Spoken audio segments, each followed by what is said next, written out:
Hello friends, आज हम देखेंगे 2 मार्च के मोस्ट इम्पोर्टेंट करंट अफेयर्स। अगर आपने अभी तक एग्जाम ओरिएंटेड को सब्सक्राइब नहीं किया है तो जल्दी जाइए सब्सक्राइब कीजिए। वीडियो को लाइक कीजिएगा, शेयर कीजिएगा और कमेंट में ज़रूर बताइएगा कि आपको वीडियो में क्या अच्छा लगा। अगर आपको पीडीएफ चाहिए तो वो आपको वीडियो के डिस्क्रिप्शन में मिल जाएगी। आज का वाक्य है, अपने लक्ष्य को तब तक मत छोड़ो जब तक वह पूरा न हो जाए। हेलो फ्रेंड्स, मैं सुमित और आप देख रहे हैं एग्जाम ओरिएंटेड 3.0। चलिए शुरू करते हैं। लास्ट वीडियो में क्वेश्चन पूछा गया था, हाल ही में भारतीय जीवन बीमा निगम का प्रबंध निदेशक किसे नियुक्त किया गया है? तो राइट आंसर है सिद्धार्थ मोहंती को। आज का सेशन शुरू करते हैं। पहला क्वेश्चन है, लालटेन महोत्सव किस देश ने मनाया है? हाल ही में मनाया गया है, तो ये मनाया है चीन ने। यहाँ के प्रेसिडेंट हैं शी जिनपिंग, यहाँ की राजधानी है बीजिंग और यहाँ की मुद्रा मतलब करेंसी वो है युआन। लालटेन महोत्सव या स्प्रिंग लालटेन फेस्टिवल एक चीनी त्योहार है जो पहले महीने के 15वें दिन लूनी सोलर चीनी कैलेंडर में मनाया जाता है। आमतौर पर ग्रेगोरियन कैलेंडर पर फरवरी या मार्च की शुरुआत में यह पारंपरिक चीनी नववर्ष समारोह के अंतिम दिन को चिन्हित करता है। पश्चिमी हान राजवंश 206 ईसा पूर्व के रूप में यह एक महत्व वाला त्योहार बन गया था। लालटेन महोत्सव के दौरान बच्चे रात में बाहर जाते हैं, पेपर लालटेन और लालटेन पर पहेलियों को हल करते हैं। प्राचीन काल में लालटेन काफी सरल था और केवल सम्राट और राइस बड़े अलंकृत थे। आधुनिक समय में लालटेन को कई जटिल डिजाइनों से अलंकृत किया गया है। उदाहरण के लिए लालटेन अब अक्सर जानवरों के आकार में बनाया जाता है। लालटेन लोगों को अपने पिछले खुद को छोड़ने और नए लोगों को पाने का प्रतीक बन सकता है, जिन्हें वे अगले साल जाने देंगे। अच्छे भाग्य के प्रतीक के लिए लालटेन लगभग हमेशा लाल होता है। नेक्स्ट क्वेश्चन है, विदेशी लेन देन को आसान बनाने के लिए किस बैंक ने जेपी मोरगन के ब्लॉकचेन पेमेंट नेटवर्क के साथ समझौता किया है? तो ये किया है एसबीआई ने। स्टेट बैंक ऑफ इंडिया, इसके चेयरमैन है दिनेश कुमार खारा, हेडक्वार्टर है मुंबई और इसकी स्थापना 1 जुलाई 1955 में हुई थी। स्टेट बैंक ऑफ इंडिया ने वित्तीय लेन देन की गति तेज करने के लिए अमेरिका के जेपी मॉर्गन के साथ एक समझौता किया है। इसके तहत ब्लॉकचेन टेक्निक का इस्तेमाल किया जाएगा। इससे विदेशों में ट्रांजैक्शन की स्पीड बढ़ जाएगी और कस्टमर्स को काफी सुविधा होगा। ब्लॉकचेन तकनीक में तेजी से ट्रांजैक्शन होता है और समय की भी काफी बचत होती है। फिलहाल फॉरेन पेमेंट्स में पूछताछ और जानकारी लेने में ही करीब 15 मिनट लग जाते हैं, लेकिन ब्लॉकचेन टेक्नोलॉजी का इस्तेमाल करने पर यह काम कुछ घंटे में ही हो जाएगा। स्टेट बैंक के इस समझौते से बहुत कम समय में विदेशों में पेमेंट संभव हो सकेगा। नेक्स्ट क्वेश्चन है, स्टूडेंट हेल्थ कार्ड किस राज्य में जारी किया गया है? तो ये किया गया है जम्मू और कश्मीर में। जम्मू कश्मीर, एक बात एडिशनल जान लीजिए कि 31 अक्टूबर 2019 को इसे केंद्र शासित प्रदेश बना दिया गया था। इसके लेफ्टिनेंट गवर्नर है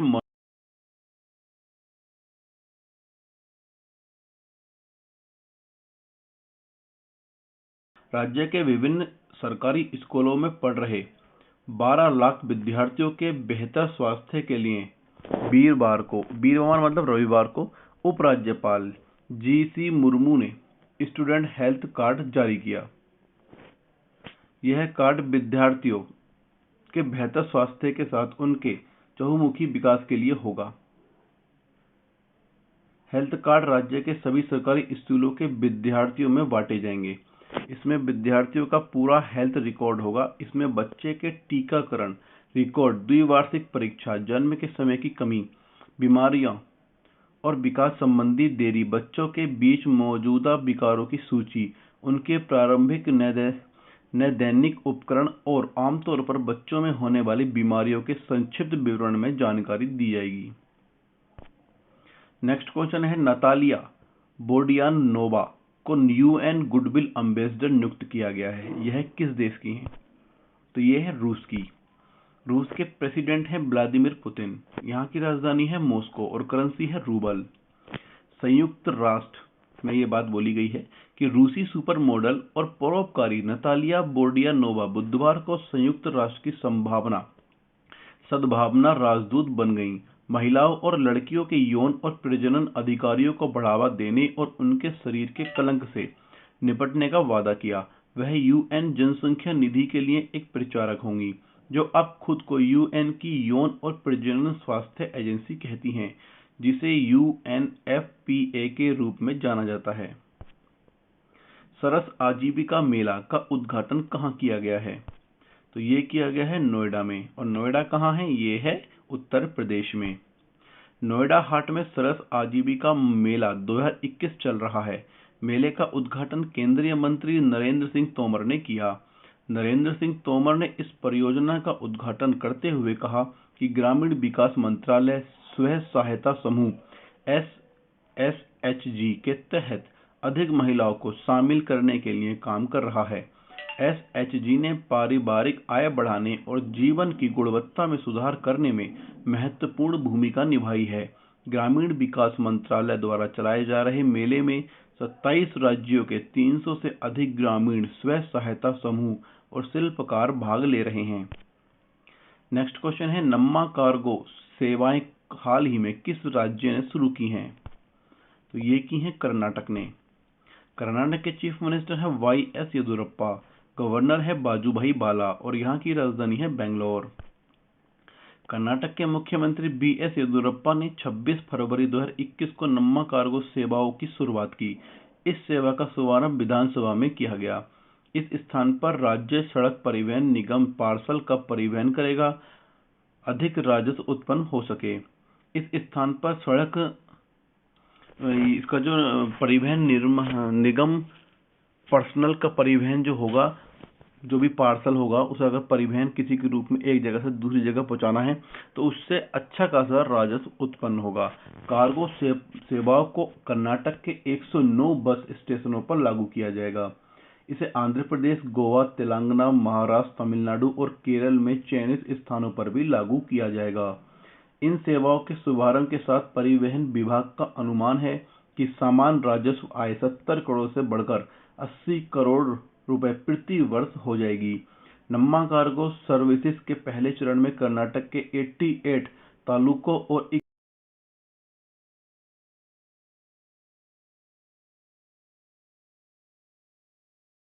भी लक्ष्य रखा है। नेक्स्ट क्वेश्चन है, हाल ही में आयोजित G20 सेंट्रल बैंक गवर्नर्स की बैठक में भारत की ओर से किसने भाग लिया है? तो ये लिया है निर्मला सीतारमण ने। और ये कौन है? ये है हमारी वित्त मंत्री, फाइनेंस मिनिस्टर। भारत के वित्त मंत्री निर्मला सीतारमण ने G20 सेंट्रल बैंक गवर्नर्स की बैठक में भाग लिया। यह पहली G20 सेंट्रल बैंक गवर्नर्स की बैठक थी, जिसका आयोजन इतालवी प्रेसिडेंसी के तहत किया गया था। बैठक का मुख्य उद्देश्य वैश्विक आर्थिक दृष्टिकोण, वित्तीय क्षेत्र के मुद्दों, वित्तीय समावेशन और सतत वित्तीय सहायता एजेंडे पर अन्य मुकदमों के साथ परिवर्तनकारी और न्याय संगत वसूली के लिए नीतिगत कार्यों पर चर्चा करना था। यह बैठक आगामी 2021 G20 शिखर सम्मेलन के लिए अनुवर्तन है, जो ग्रुप ऑफ 20 की 16वीं बैठक है, जो 30 अक्टूबर से 31 अक्टूबर 2021 को रोम, इटली में होने वाली है। बैठक के दौरान वित्त मंत्री ने अपने G20 समकक्षों के साथ कोविड-19 महामारी और दुनिया के सबसे बड़े इनोक्यूलेशन ड्राइव के संबंध में भारत की नीति प्रक्रिया पर प्रकाश डाला। G20 के वित्त मंत्रियों और केंद्रीय बैंक के गवर्नरों ने वैश्विक विकास और वित्तीय स्थिरता पर जलवायु परिवर्तन के निहितार्थ के बारे में भी चर्चा की। नेक्स्ट क्वेश्चन है, इसरो ने ब्राजील के अमेजोनिया वन को कहां से प्रक्षेपित किया है? तो ये किया है आंध्र प्रदेश से। आंध्र प्रदेश के चीफ मिनिस्टर हैं YS जगनमोहन रेड्डी। यहाँ की राजधानी है, यहाँ की जो गवर्नर हैं वो है बिस्वा भूषण हरिचंदन। यहाँ पर कैपिटल लिखा गया है, यहाँ पर ये गवर्नर होना चाहिए। PDF में मैं इसे गवर्नर कर दूंगा, तो याद रखिएगा गवर्नर है बिस्वा भूषण हरिचंदन। और यहाँ की राजधानी है एक अमरावती है, विशाखापट्टनम और कुर्नूल। भारत के PSLV ध्रुवीय उपकरण प्रक्षेपण यान C-51 याद रखना किससे लॉन्च किया गया है, कौन सा हमारा था, तो PSLV, ठीक है, व्हीकल था PSLV C-51 के जरिए ब्राजील के अमेजोनिया 1 और 18 अन्य उपग्रहों का रविवार को यहां श्रीहरिकोटा अंतरिक्ष केंद्र से सफल प्रक्षेपण किया गया। यह इसरो का इस साल का पहला मिशन है। PSLV C-51 ने सतीश धवन अंतरिक्ष केंद्र के प्रथम लॉन्च पैड से करीब 10:24 पर उड़ान भरी और सबसे पहले करीब 70 मिनट बाद प्राथमिक पेलोड अमेजोनिया 1 को कक्षा में स्थापित किया। करीब 1.5 घंटे के अंतराल के बाद अन्य उपग्रहों को 10 मिनट में एक के बाद एक करके प्रक्षेपित किया गया। हाल ही में हुक्का बार पर प्रतिबंध किस सरकार द्वारा लगाया गया है, तो ये लगाया है झारखंड सरकार ने। झारखंड के चीफ मिनिस्टर हैं हेमंत सोरेन और गवर्नर है द्रौपदी मुर्मू और यहाँ की राजधानी है रांची। छत्तीसगढ़ सरकार ने प्रदेश में हुक्का बार के संचालन पर प्रतिबंध लगा दिया है। शराबबंदी की ओर से धीरे धीरे बढ़ने का एक और संकेत देते हुए अंग्रेजी शराब की 49 दुकानों को बंद करने का निर्णय लिया है। धान पर गर्म हुई सियासत को देखते हुए धान खरीद की तिथि भी 5 दिन बढ़ा दी गई है। मुख्यमंत्री भूपेश बघेल की अध्यक्षता में शनिवार देर शाम को हुई कैबिनेट की बैठक में उक्त निर्णय लिए गए। हुक्का बार को लेकर यह शिकायत मिल रही थी कि हुक्का बार में स्कूली छात्रों से लेकर नाबालिग बच्चों की मौजूदगी दिखती है। इससे समाज में गलत प्रभाव पड़ता है। शराबबंदी की ओर से धीरे धीरे कदम बढ़ाते हुए प्रदेश भर के 49 अंग्रेजी शराब की दुकानों को बंद करने का भी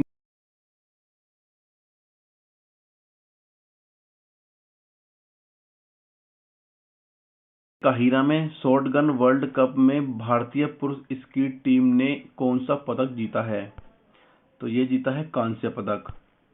लॉकडाउन के बाद पहले international event shotgun world cup में भारतीय पुरुष स्कीट ने ब्रॉन्ज मेडल जीता है। टीम में अंगदबीर सिंह बाजवा, मेराज अहमद खान और गुरजोत खंगूरा शामिल थे। भारतीय पुरुष स्कीट टीम ने शुक्रवार को मिस्र के काहिरा में शॉटगन वर्ल्ड कप में ब्रॉन्ज मेडल जीता। भारतीय टीम ने कजाकिस्तान को 6-2 से शिकस्त दी।